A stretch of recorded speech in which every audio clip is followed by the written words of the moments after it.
Okay, we're continuing Sadibet, Yoreh. We are at the end of Sadibet, Siman Tet. Okay, so this is an interesting case. It's a little hard to understand it, um, just reading it once. Here, Ner Shel Chalev, you have the oil, the fuel for the candle that you have. It's made out of treif chalev, fat. Asui kener shel shava, and so it's functioning like a wax candle. Shanataf mimenu tipa al hakli, and then out of the candle, often one way to explain it is they often had in the olden days these candles with two openings, one on each side. One side is where the wick would come out of. Again, lav dafka, but that's one way, easy way to understand. It's an oil, yes. It gets hot, and so when it's heated, it melts and it can drip out. So let's read. Shenataf imenu tipa ala kli, ein sarich kiim gerira.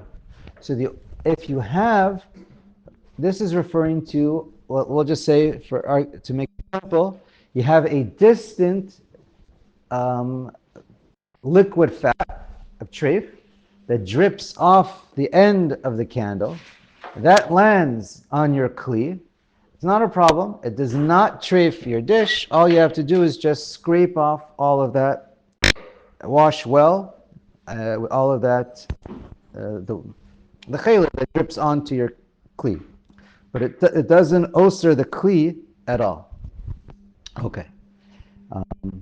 This is like an iroi klisheni, for example. And again, not even an iroi kli rishon. It has a din of an iroi klisheni because it's far removed. And nifsak hakiluach, it's a drop. There's no straight stream. It's far away from, because the whole candle is not on a fire, and the whole thing is not getting heated very hot. Okay, you have a little fire next to the wax or chalev right around it, and then from there the heat is slowly moving to a distant chalev and or oil, whatever it is, and it drips off of it. So that's the halacha. Aval chalev mehutach cham shenafal mimenu tipa al kli tzarich hagala. Now this is referring to the oil or the chalev that's right next to the flame. That has the flame heating it up, and it's hot. So if that drops off, then you need to do hagala. Now, that has a din of an iroi kli rishon. So there is a discussion, in particular the Pri Megadim says tzarachim. Why do you need hagala? Maybe just pouring iroi kli rishon should be enough, because it has a din of iroi kli rishon, this wax that drips off. But so it could be that it works to do iroi kli rishon. Could be it's a chumrah to do hagala, but it could be some poskim say it has to be hagala because it's touching the fire, and so it's stronger than a regular iroi kli rishon. Right, we're talking about the oil that was right next to the fire that dripped off. So therefore, it's stronger. And the Kreisi and Aruch Shulchan point out that we're talking about, even in this case where we see it's next to the flame and it needs hagala, that's referring to where the chalev tastes good. But if the chalev is putrid, it's old, it doesn't. So then, even according to this situation, all you need to do is just scrape it off. Okay. What does that have to do with Basar Nothing. But it has to do with blias, which is what Sadi Bey is talking about. Okay. So that's, yeah. Rabbi Kiveger and Shah, whatever, pre-regadim, they're trouble with the Hagala issue. But is this because Caleb has higher boiling point? No. No, not at least none of the poskim that I read said anything about boiling point. Why is this different? If it's so, then it depends on what the case is. It depends on what the case is. The like we mentioned, it could be the same level as a boiling tipat chalav that lands on it. It could be it's worse because your tipat chalav is in a kli, and in this situation, the oil that we're talking about is oil that was touching the flame, so it has an extra koach. We said that. Okay, let's go on to Tzadi Gimel for this. Okay, that's not a common case. Anyway, let's go to Siman Tzadi Gimel, Seif Aleph. Okay, we're talking about using fleshik and milchik dishes for each other. Kedera shabishlu ba basar leyuvashlu ba chalav. So we know that we have separate dishes, and whatever you cook with the fleshik pot, you're not going to heat up milk in that same pot, or vice versa. Okay, so let's read inside. Aleph. Kedera shabishal ba basar. Now you have a pot, and you cook meat in it. Lo yavashel ba chalav. You're not allowed to cook milk in that same pot. And if you do, so then it depends. If it's bitoch me'ed le'ed, it's aser benotein ta'am. If the pot was used within 24 hours for meat, and then you used it for milk, or same if it be vice versa. If it's within 24 hours, there's an iser de'araisa of notein ta'am. Ta'am ke'ikar, it's a din de'araisa, and the tavshil and the kli, everything becomes aser.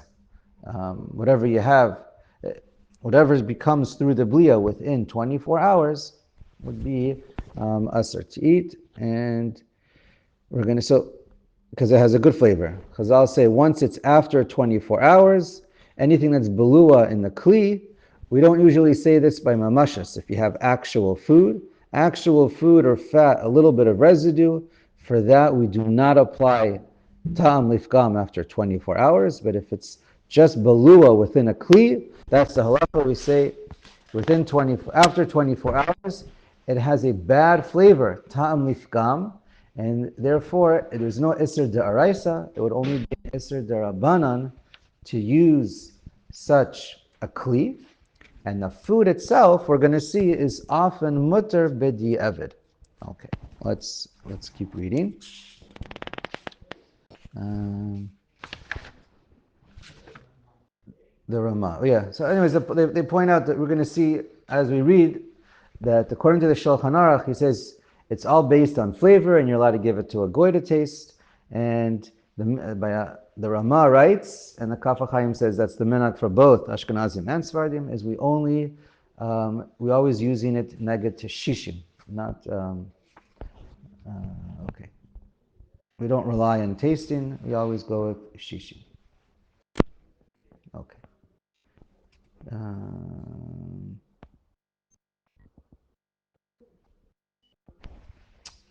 just trying to think. Yeah, so the Shach has an interesting point that always a kli, in general, every kli, when you measure a kli, here, let me just read the Ramah and we'll say this. Hagav, v'tzarich l'sha'er neged. You can't use a goy. You have to v'tzarich l'sha'er neged kol kadera. Now, in order to be, since it was done within 24 hours, even b'di'evid, the food is aser, and unless there's the more food and liquid together inside the pot than the entire walls of the entire kli. So so it goes by the volume of the kli.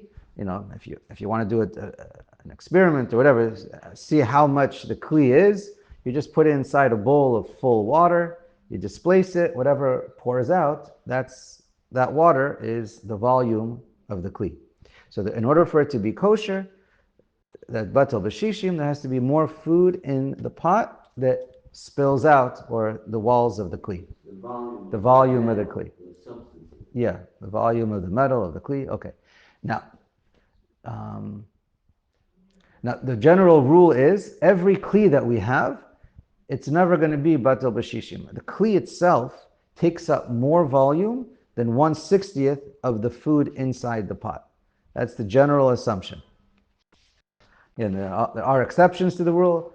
So the Shach says Why do you have to be Misha'er Neged Shishim if it's always going to be Aser? It's never going to be Batal B'Shishim. So he says, Einachanami, it's just telling you, you really do need Shishim, and since you're not going to have it, Memela, it's always going to become Aser. He says, or you could have a very wide pot. Also, some days you can nowadays you can sometimes have a pot that's super thin out of tinfoil. So it depends on the case, but if it's a really wide pot and a really thin walls, it is possible to have shishim. Okay, so it just depends on the case. Right? And it's true, it's a little bit of a chumrah, but we don't, when we say it has to be connected the whole kedera, but the Shach says we don't know how much is balua in the pot, so we go to the strict extreme and we say it's the whole pot is full of meat or milk, whatever it is, and therefore that is the halacha. Okay. But then he says, if you're going to cook in it, one second, but it only has to be neged, keneged. There's a caveat when we say the whole pot, the Shach points out. It's lav davka, the entire pot. Let's say you were watching within the past 24 hours how much meat was cooked in that fleshik pot. And now by accident, you cooked some milk in there. So it doesn't necessarily have to be shishim keneged the whole pot. If you were watching what was cooked, right, it's your kitchen, you know what was cooked in there. The maximum it needs to be is shishim, the amount of meat that was in the pot. Let's say you only put a little piece of meat in there, and that piece of meat is less than the volume of the entire pot, then it only needs to be shishim keneged that piece of meat, not the entire pot. So it's okay. And of course, if you have a piece of meat that was cooked 2 days ago, and a piece of meat that was cooked 6 hours ago, you're not mitzaref the two. It's only what was done within the past 24 hours from when you put in the milk. Okay. Okay, and then it makes no difference what the material of the pot is, metal or cheres. It all has the same halacha. Okay, that's all in the Shach. Let's see here. Also, sometimes this is interesting. Nowadays, with industrial pots, sometimes the pots in the factories are less than 1 to 60, because they're so big and so wide that it is common sometimes to have them where you could be batal b'shishim of the pot itself.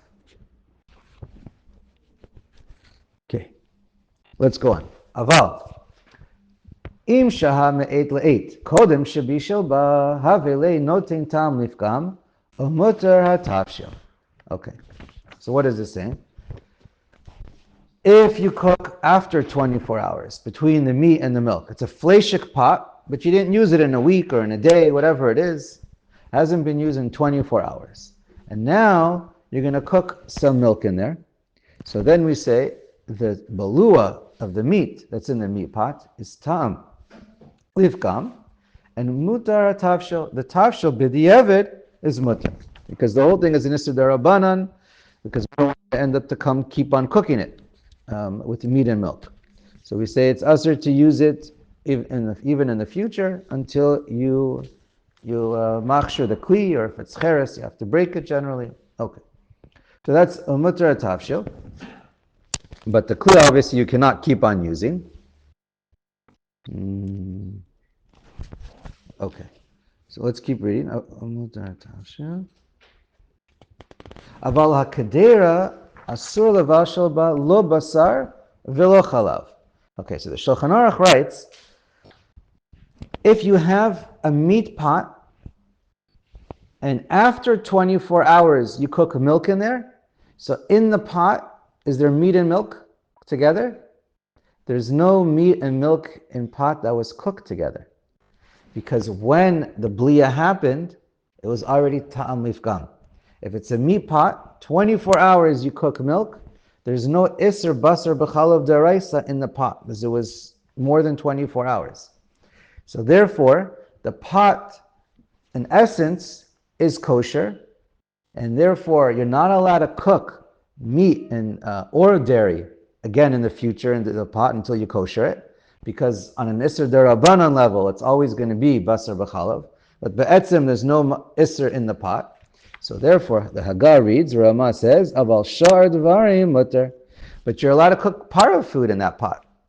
So if you have a meat pot, you accidentally cook milk in there 24 hours later, you're allowed to use the pot, lechatchila, according to the Shulchan Aruch, for meat and, only for parav.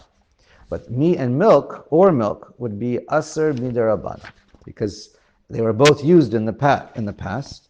But for parav, it's okay. The Shach points out, even though the Rama over here says it's mutter by parav, the halacha we see later on from the Rama, and that's the minhag, is the minhag for Ashkenazim, not for Sfardim. For Sfardim, you're allowed. The Kaf HaChaim says you're allowed to use cook part of food in that tray. It's a what you might call basar.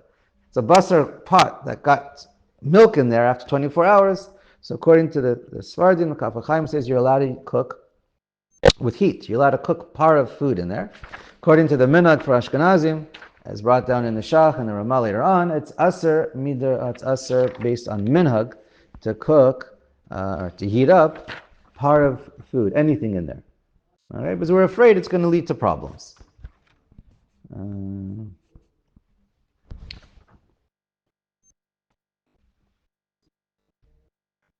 There's an interesting shoot of the Chasam Sofer. He writes that in this case, where in order to, I don't know if it's so relevant, if you want to cook part of in there, it might be enough just to do Hagala 3 times. Even for something that needs whatever. No, I don't think so. He's talking about a frying pan. Normally you need to do libun chamor. Yeah, normally you need to do libun chamor. Anyway, whatever. Basar b'chalav is complicated for especially for kulas and lots of different scenarios and different opinions. Okay, let's go on. V'din kisui hakadera. Okay, 1 second. That was said.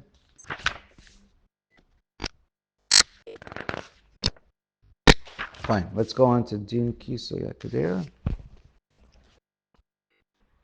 Yeah, it's just important to point out with kli cheres.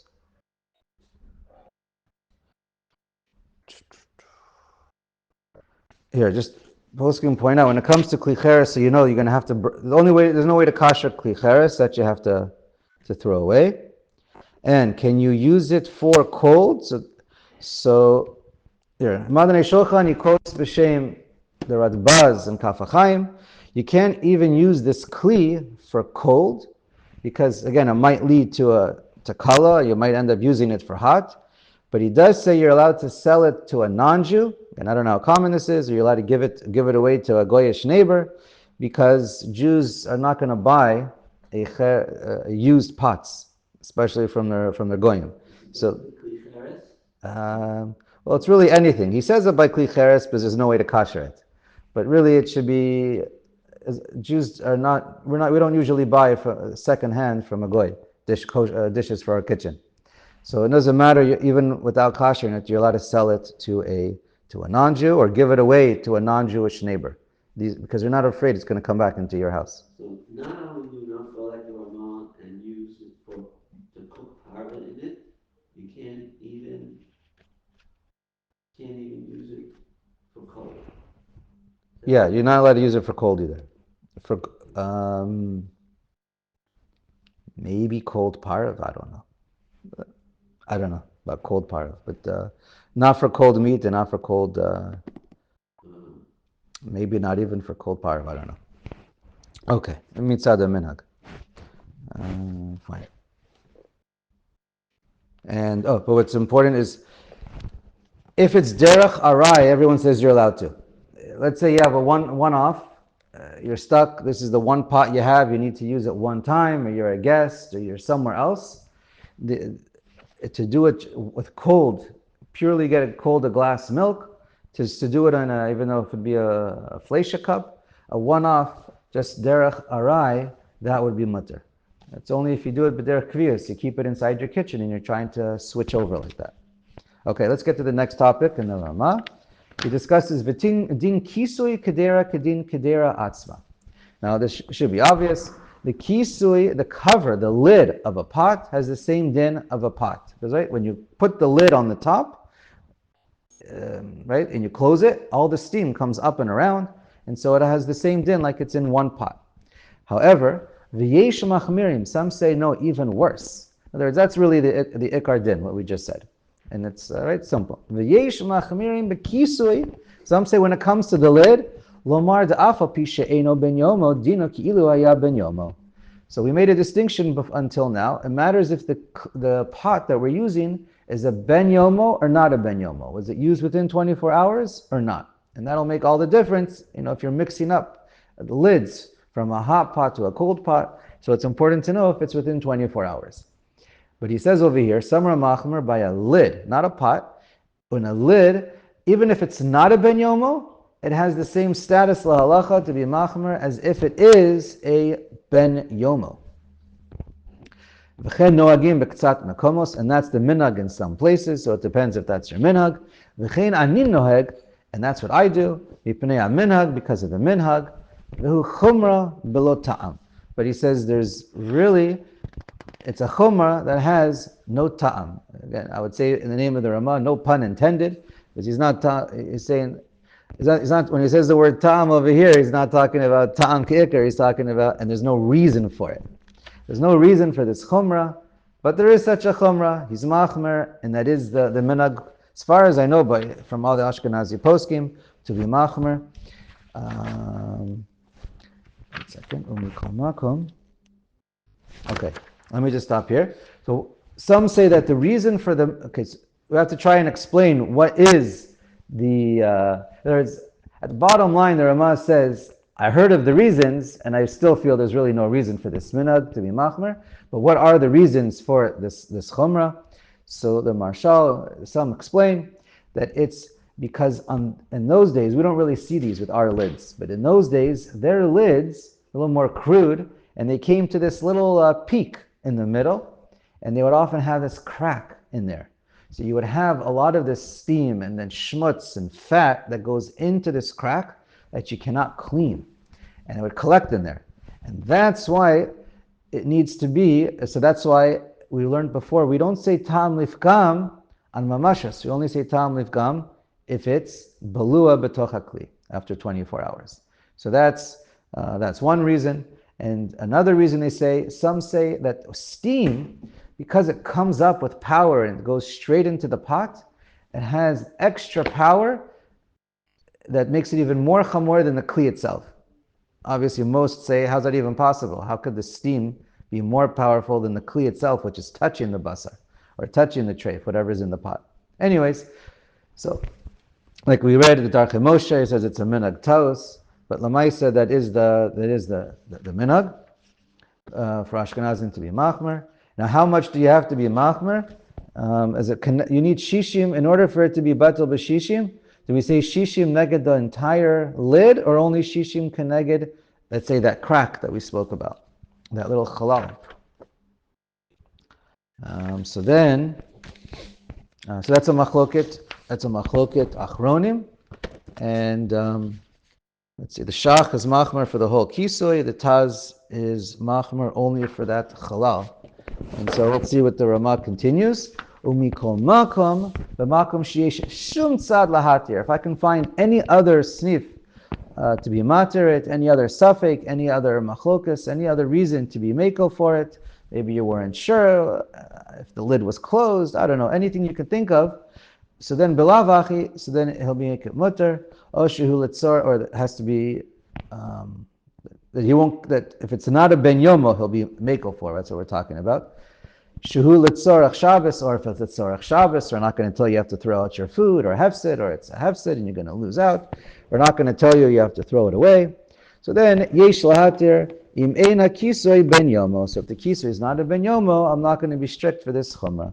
Kamo baktera atzma. Really, a kisoy should have the same din. So if it's not very expensive and it doesn't make chaos in the house, then, or for Shabbos, then I'll tell you to throw it out. If it's okay. If it's not batal b'shishim keneged the kisui. ואם לכו כיסוי רותח מקדרה של בשר ונתנו אותו על קדרה של חלב, עם שניהם חמים, שניהם אסורים. Now, if you take a hot lid and you put it on top of another hot pot, one is basar, one is chalav. So if everything is hot, so then everything becomes aser. The pots, the food, it's all mixed together. It's all boiling on the pot. Okay, fine. Period. That's if it's all mixed together and it's all cooking together. Now, if you have, okay, so that was that case. Now the next case is in yesh machal, you have on a pot meat and milk cooking together. Obviously you're not allowed to do this, but it happened. Meat and milk is now cooking together. The lid is cold, but the pot with the food is all cooking together. So then then everything becomes aser. On what condition? When does the lid become aser? If the steam starts to go up and become hot and touch the kisui, the tata gavar, as we say, what's on the bottom is stronger, but it does take a few seconds or however long it takes. If you lift up the lid right away and take it off as soon as you put it on, and you see that there's no zeya, it's not hot yet, then it's not a problem. If you have a hot lid from a hot pot, you take it off, and then you put it on a cold food. Hakol shari, everything is mutter. Rak hamachal tzarich klipa. If the lid is touching the food inside the pot, then you need a klipa because the top is yad soledetbo. The hot lid from basar is touching a piece of cheese. If it touches the cheese, im efshar klakolfo. So you just remove kadei klipa. V'im lav, if it's a liquid and you can't remove kadei klipa, then hakol shari, all the food is also mutter.